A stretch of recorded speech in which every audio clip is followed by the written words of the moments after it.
Auzubillahiminash-shaytanir-rajim. Bismillahir-rahmanir-rahim. Welcome to my channel Ehtisham Science Academy. बिस्मिल्लाहिर्रहमानिर्रहीम। आज के लेक्चर में हम अपनी एक्सरसाइज 3.1 के क्वेश्चन नंबर 3 को सॉल्व करेंगे, ठीक है, जो कि है which of the following matrices are equal. जिसमें उन्होंने पूछा है कि आपको डिफरेंट मैट्रिसेस दी जाएंगे और आपने बताना है कि इनमें इक्वल कौन सी है और नॉट इक्वल कौन सी है। सबसे पहले हम इक्वल मैट्रिसेस की डेफिनेशन पढ़ लेंगे। वो कहते हैं two matrices A and B, कि अगर आपके पास दो मैट्रिक्स हों, ठीक है, A and B are said to be equal, तो उनको तब हम इक्वल बोलेंगे इफ एंड ओनली इफ। ये कंडीशन है इफ एंड ओनली इफ की, अगर they are of same order and their corresponding elements are same, कि अगर उनके रोज और उनके कॉलम उनके ऑर्डर जो है वो सेम होंगे तो हम उनको इक्वल मैट्रिसेस बोलेंगे। फॉर एग्जाम्पल यहाँ पे मेरे पास एक आपके पास ए है मैट्रिसेस और दूसरा मैट्रिक आपके पास बी है। अब इनके जो एलिमेंट्स या एंट्रीज है ना, अब उनकी तरफ देखते हैं। अब मेरे पास जो ए है मैट्रिक्स, उसमें दो ही रोज हैं और दो ही कॉलम्स हैं। ये पास रो 1 आ जाएगी और ये रो 2 आ जाएगी। सेम एज दिस, ये कॉलम 1 आ जाएगा और ये कॉलम 2 आ जाएगा आपके पास। जबकि बी जो मैट्रिक है उसमें 4 - 2 3 4 और 4 - 6। अब देखिए जब इनको सॉल्व करेंगे तो यहाँ पे भी आपके पास आ जाएगा 4 - 2 2 आ जाएगा और 4 - 6 यहाँ पे आपके पास -2 आ जाएगा। तो है हमारे पास ये भी दो ही रो बन रही हैं, ठीक है। ये आपके पास रो 1 आ जाएगी और ये आपके पास रो 2 आ जाएगी। सेम एज इट इज, ये आपके पास कॉलम 1 आ जाएगा और ये आपके पास कॉलम 2 आ जाएगा। अब देखिए इनके भी ऑर्डर 2/2 का है और इसका भी ऑर्डर 2/2 का, that's mean are equal matrices है। सिंपल हम इनको सिंगल सिंगल मैट्रिक्स बोलेंगे और जब हमारे पास दो या दो से ज़्यादा मैट्रिक्स हों तो हम उनको मैट्रिसेस बोलेंगे। अब देखें क्वेश्चन नंबर 3 में जो उन्होंने हमें मैट्रिक्स दिए हुए हैं, ठीक है, ABCDEF, ठीक है, F तक हमें दिए हैं, तो उन सब के जो है ऑर्डर्स वो डिफरेंट हैं, ठीक है। ए के हमारे पास 2/2 है, ठीक है, बी के कुछ और है, सी की कुछ और है, एफ जी की ओर है, डी की ओर है। अब हमने फाइंड क्या करना है, हमने फाइंड करना है कि इनमें से कौन से जो मैट्रिक्स है ना वो आपस में सेम सेम है। सबसे पहले देखिए आपके पास देखिए ए, इसमें आपके पास दो ही रोज हैं और दो ही कॉलम हैं, ठीक है। जबकि पास बी में भी ऐसा नहीं है, सी ई में भी ऐसा नहीं है, सी में भी ऐसा नहीं है। जबकि जो एफ है हमारे पास, ठीक है, एफ में हमारे पास दो रोज हैं और दो ही कॉलम्स हैं, क्योंकि जब इनको सॉल्व करेंगे 3 + 3 - 3 ये भी 0 हो जाएगा, 3 + 4 3 + 1 यहाँ पे 4 आ जाएगा। तो आपके पास ए और एफ इन दोनों की रोज भी सेम है, ठीक है, और इनकी कॉलम्स भी सेम है। तो हम लिखेंगे ए = एफ के, ठीक है। अब नेक्स्ट आ जाए बी की तरफ। बी में हमारे पास दो रोज हैं जबकि कॉलम जो है वो एक है। ये आपके पास एक रो ये आ जाएगी रो 1 और ये रो 2 और ये आपके पास आ जाएगी कॉलम 1। जबकि हमारे पास जो डी है वो क्या है 5 + 4 और -8 + 1। जब इनको हम सॉर्ट आउट करेंगे मज़ीद तो ये आपके पास क्या आ जाएगा, ये आ जाएगा आपके पास 9 और ये आपके पास आ जाएगा -7, ठीक है। ये तो इसकी एंट्रीज में ऑलमोस्ट उससे मिलती जुलती हैं जब इनको सॉल्व करने के बाद, ठीक है। तो हम कहेंगे बी और जो डी है वो भी दोनों इक्वल हैं, क्योंकि उसमें भी दो ही रोज हैं और एक कॉलम है और बी में भी दो रोज हैं और एक ही कॉलम है। नेक्स्ट स्टेप में आ जाए हम सी की तरफ। सी में हमारे पास कितनी रोज आ जाएंगे, इनको सब सॉल्व करेंगे 2 3 यहाँ पे 6 आ जाएगा, 2 2 4 आ जाएगा, 4 और 4 8 आ जाएगा, क्योंकि ये प्लस हो रहे हैं। 2 - 1 आपके पास 1 आ जाएगा, 4 - 2 आपके पास 2 आ जाएगा और 3 + 0 आपके पास 3 ही आएगा। मेन जो हमारे मुद्दे की बात ये है, हमने ये देखनी है कि कितनी रोज बन रही है, कितने कॉलम्स बन रहे हैं। इसमें हमारे पास सी में हमारे पास रो 1 रो 2 और ये रो 3 तीन रो बन रही हैं और दो जो हमारे पास कॉलम बन रहे हैं, ठीक है। अब सी से मिलता जुलता जी हमारे पास क्या है, ई है, ठीक है, जिसमें हमारे पास क्या है 3 ही रो हैं। ये आपके पास रो 1 आ जाएगी, ये आपके पास रो 2 है और ये रो 3 है। उनके सामने सामने मैं राइट कर रही हूँ ताकि आपको अच्छे से समझ आ जाए। और कॉलम हमारे पास जस्ट दो हैं, C1 और C2। इसके मुताबिक सी और जो हमारे पास ई है ये दोनों इक्वल मैट्रिसेस हैं। बिस्मिल्लाहिर्रहमानिर्रहीम जी। नेक्स्ट क्वेश्चन हमारे पास क्वेश्चन नंबर 4, जिसमें उन्होंने हमें दो मैट्रिक्स दिए हैं। उन्होंने कहा इफ़ ये मैट्रिक्स इक्वल है दिस मैट्रिक्स के, then find the values of A B C and D. ठीक है, आपको ये दो मैट्रिक्स दिए गए हैं। ठीक है, उनकी एंट्रीज, इसमें भी हमारे पास 2 रोज 2 कॉलम्स है और इधर भी हमारे पास 2 रोज और 2 कॉलम्स है और वो इक्वल हैं। ठीक है, हमने फाइंड क्या करनी है, हमने इसमें ए की, बी, सी और डी की वैल्यू फाइंड करनी है। इसको फाइंड करने के लिए हम क्या करेंगे, सबसे पहले जहाँ पे जो एंट्रीज फर्स्ट में है ना, सेकंड वाले को उसके इक्वल राइट कर देंगे। यहाँ पे हमारे पास है a+2, ये इक्वल आ जाएगा 5 के। ठीक है, c-3 इक्वल आ जाएगा आपके पास 8 के। b-1 आपके पास आ जाएगा 6 के इक्वल। इसी तरह d प्लस जो 4 है वो इक्वल आ जाएगा आपके पास 4 के। इस टाइप में हम क्या करेंगे, हम इनकी वैल्यूज़ लिखने के बाद इनकी वैल्यूज़ को फाइंड करने हैं। सबसे पहले हम यहाँ से ये वैल्यू फाइंड करते हैं। हमारे पास a आ जाएगा ऐसे ही। ठीक है, 5, 2 इधर प्लस का है तो आपके पास इधर आ जाएगा नेगेटिव का हो जाएगा, माइनस का हो जाएगा। तो आपके पास a की जो वैल्यू आ जाएगी 5 - 2 आ जाएगी a की वैल्यू 3।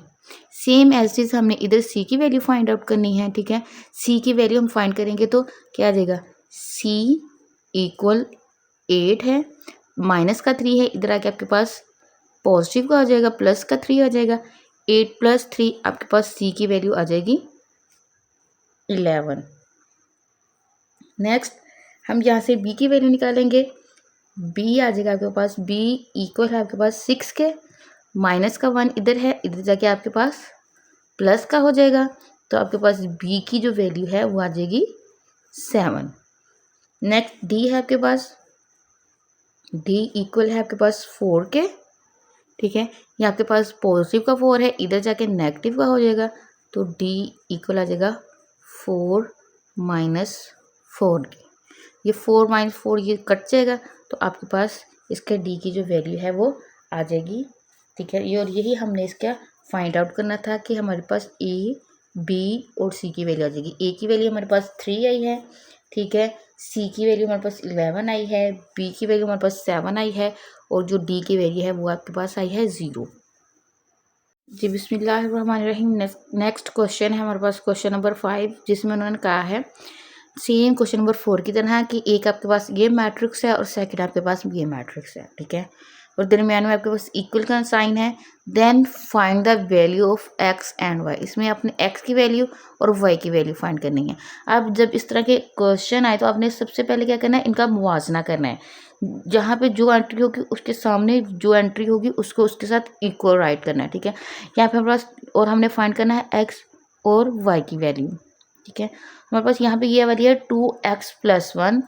ठीक है, हमने राइट कर लिया और इसके सामने वाली एंट्री क्या है 9 दूसरे मैट्रिक में। ठीक है, तो वो ये आ जाएगा 9, 2x + 1 = 9 आ जाएगा। अब दूसरी वैल्यू हमने फाइंड करनी है y यहाँ पे है। अब इसकी जो एंट्री बन रही है वो है ये 5 = y। अब किसी और एंट्री को हमने नहीं छेड़ना। क्यों नहीं छेड़ना, क्योंकि हमें उसकी ज़रूरत ही नहीं है, हमें उनके बारे में पूछा ही नहीं गया। तो हम जस्ट x और y की वैल्यू फाइंड करेंगे। y की तो सिंपल वही वैल्यू आ जाएगी, y को चाहे इस साइड पर रख लें चाहे उस साइड पर रख लें तो y की वैल्यू तो वही है, y = 5 के। अब हमने सोल्व क्या करनी है, ये वाली वैल्यू। तो यहाँ से हम क्या करेंगे, 2x एज इट इज रहेगा, 9 यहाँ पे पॉजिटिव का 1 है, इधर आके आपके पास नेगेटिव का हो जाएगा। ठीक है, यहाँ पे नेक्स्ट आ जाएगा आपके पास 8 और 2 इधर मल्टीप्लाई हो रहा है, इधर आके क्या हो जाएगा, डिवाइड हो जाएगा आपके पास। तो ये क्या आ जाएगा, 2 4 8 आ जाएगा। तो x की जो वैल्यू है वो आपके पास आ जाएगी 4 और y की वैल्यू आपके पास 5 है। और यही इस क्वेश्चन का आंसर है जो उन्होंने पूछा था कि हमें x और y की वैल्यू को फाइंड करना है।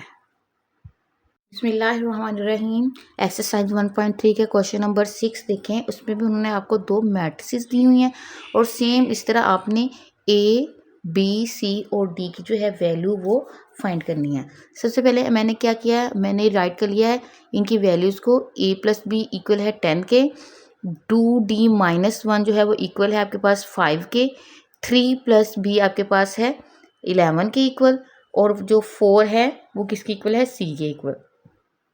अब हम देखते हैं कि जो हमें पास यहाँ पे भी एक ही वैल्यू है जिसको फाइंड करना है, यहाँ पे भी एक वैल्यू इसको फाइंड करना है। यहाँ पे a प्लस बी दो वैल्यूज़ हैं, दोनों को फाइंड करना है, तो इसको मैंने इक्वेशन 1 का नाम दे दिया है। नेक्स्ट स्टेप में क्या करेंगे, हम यहाँ पे इनके जो वैल्यूज़ है ना वो राइट करेंगे, ठीक है। वो अब सबसे पहले निकालेंगे, यहाँ पे 2d माइनस 1 है तो हम यहाँ पे ये आ जाएगा 2d इक्वल 5।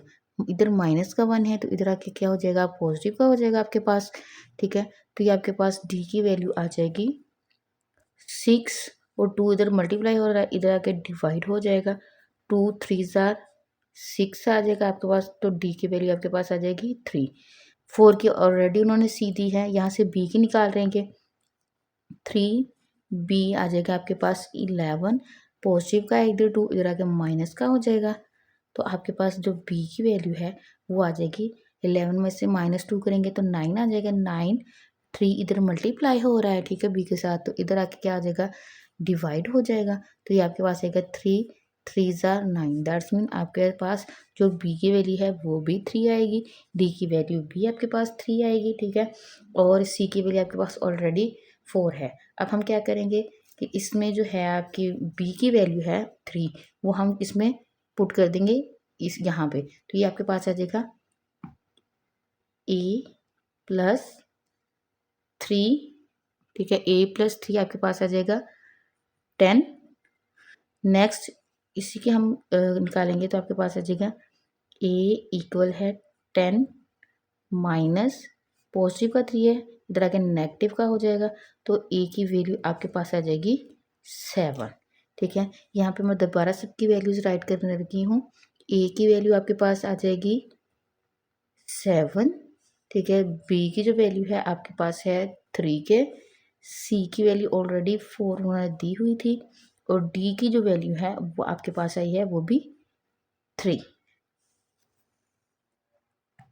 रहीम, ये हमारे इस एक्सरसाइज का क्वेश्चन नंबर 7 लास्ट क्वेश्चन है, ठीक है, जिसमें उन्होंने हमें दो मैट्रिक्स दिए हैं, p plus Q 5 11 p minus 2q equal है 6 5 11 एंड 0 के। इसमें हमने क्या फाइंड आउट करना है, सेम वही p और q की जो वैल्यूज़ हैं वो हमने फाइंड करनी है। इसके लिए मैंने क्या किया है, जो वैल्यूज़ हमने फाइंड करनी है सिर्फ उसके जो कॉरस्पॉन्डिंग वैल्यूज़ हैं वो लिखनी है। p प्लस क्यू इक्वल आएगा आपके पास 5 के, और p माइनस 2q आपके पास आ जाएगा 0 के इक्वल, और इन दोनों के मैंने इक्वेशंस का नाम दे दिया है। ये आपके पास इक्वेशन 1 है और ये आपके पास इक्वेशन 2 है।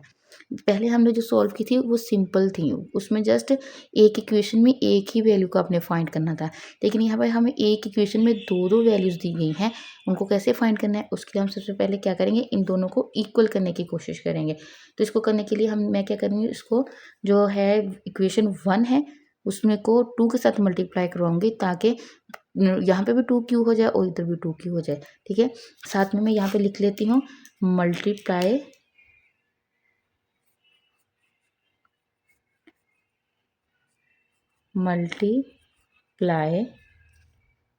इक्वेशन आपके पास 1 बाय 2 के साथ में उसको मल्टीप्लाई करवाऊंगी, ठीक है, और उसको बोथ साइड्स पे करवाऊंगी, ठीक है, बोथ साइड्स, ठीक है। साथ में मैंने लिख लिया, जब इसको 2 के साथ मल्टीप्लाई करवाएंगे तो ये आपके पास आ जाएगा 2p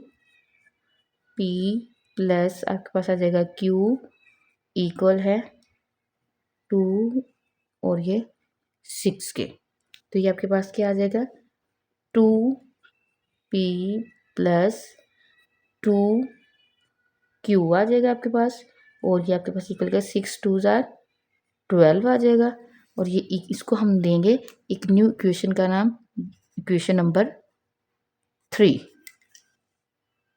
नेक्स्ट स्टेप में देखें हम क्या करेंगे, अपनी इक्वेशन नंबर 2 एंड जो 3 है उन दोनों का ऐड कर लेंगे। ताकि हमारे पास जब देखिए इनको ऐड करेंगे, ये इक्वेशन 1/2 है, p माइनस 2q इक्वल 0 के है, और जो थर्ड हमारे पास वो है जिसको हमने 2 के साथ मल्टीप्लाई किया था, ये 2p प्लस 2q इक्वल हमारे पास 12 के आ जाएगा। तो इसको जब हम सॉल्व करेंगे तो आपके पास ये क्या आ जाएगा, एक पॉजिटिव का है और एक नेगेटिव का है, तो ये कट जाएंगे, ये आपके पास आ जाएगा 3p, एक 2p और एक 1, 3 and 1 और 2 and 1 3p इक्वल आ जाएगा आपके पास 12 के, और यहाँ पे आपके पास p की जो वैल्यू आएगी वो आ जाएगी 12/3, 3 इससे कटिंग होगा तो आपके पास वैल्यू आ जाएगी p की, वो होगी 4। ठीक है, अब p की जो वैल्यू है वो तो हमने राइट कर दी है, अब p की वैल्यू को हम पुट करेंगे अपनी इक्वेशन 1 में। ठीक है, यहाँ पे हम लिख लेंगे पुट द वैल्यू, हम लिखेंगे इन इक्वेशन 1। अब इसमें 1 में हम लिख लेंगे तो क्या आ जाएगा आपके पास, 4 आ जाएगा आपके पास, प्लस q इज इक्वल है 6 के, और यहाँ से आपके पास q की वैल्यू जो आ जाएगी वो आ जाएगी 6 माइनस 4 आ जाएगी आपके पास, क्योंकि 4 इधर पॉजिटिव का था, और q की वैल्यू आपके पास आएगी 6 माइनस 4 आपके पास है इक्वल 2 के। और यही उन्होंने हमें फाइंड करने का कहा था कि आपने q की वैल्यू को फाइंड करना है और 4 की वैल्यू को फाइंड करना है। आई होप कि आपको इस एक्सरसाइज की अच्छे से समझ आ चुकी होगी। ठीक है, thank you for watching my channel.